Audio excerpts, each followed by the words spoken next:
decisão da SEI seja a final, seja o capítulo final dessa história.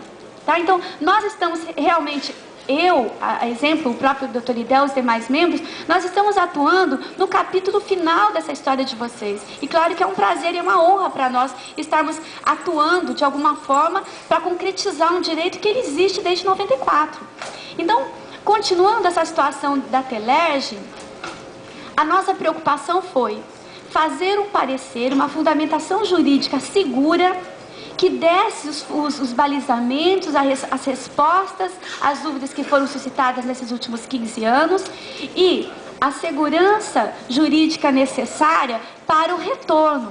Porque agora nós não estamos mais falando em condição de anichado, declaração de anichado, este grupo, já como eu dizia agora há pouco, já ostentava desde 94. A questão agora é retorno ao serviço público. Então nós fizemos várias pesquisas.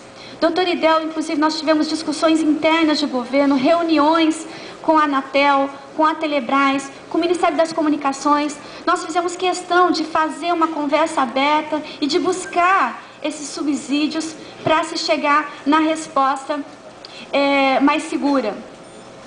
E o que nós, primeiro, nós fomos verificar? A Telerge era o quê? Era uma empresa de economia mista, de serviço de telecomunicação, subsidiária, né, do sistema Telebrás. Então nós fomos pesquisar o que era a Telebrás e o sistema Telebrás.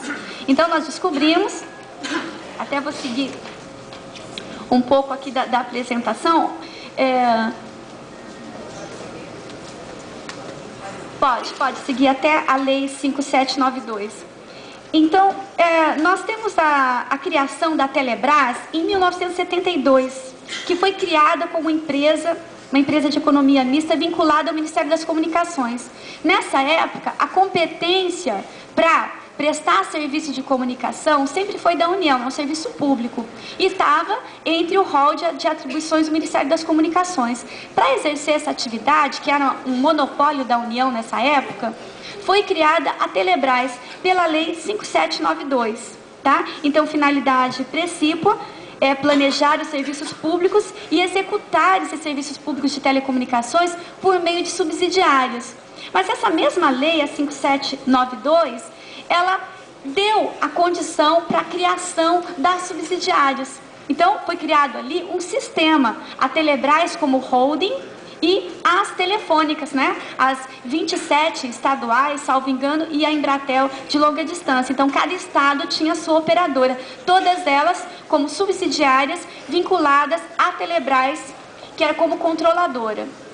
Nessa época, ainda era o monopólio da União a prestação de serviços de telefonia. Essa situação, ela mudou com a emenda constitucional número 8. Porque para que fosse já com intenção de preparar o ambiente necessário para a privatização dos serviços de telefonia, foi feita a emenda constitucional número 8, que possibilitou a prestação dos serviços de telefonia por empresas privadas. Então esse foi o primeiro passo.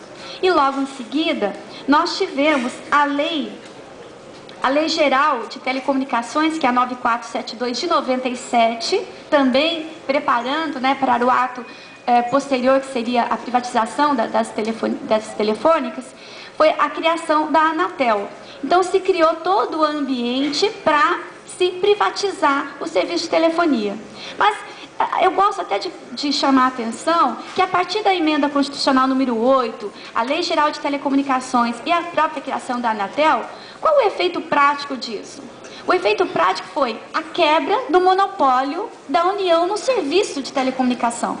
Isso não significa que a União não possa atuar. Tanto é que nós verificamos na história, desde a privatização que ocorreu em 99, das estaduais, nós verificamos que a Telebrás permaneceu como empresa ativa, devidamente autorizada por lei, claro que esvaziada parcialmente de competências, porque isso também foi algo que nós pesquisamos, esses últimos 10 anos, né, da privatização até agora. O que aconteceu a partir da privatização?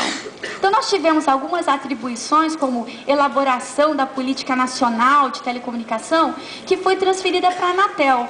Até algumas atribuições que eram do Ministério de Comunicações, que está hoje na Anatel, que ficou com aquela função de agência reguladora, de normatizar, fiscalizar, que todos os senhores conhecem.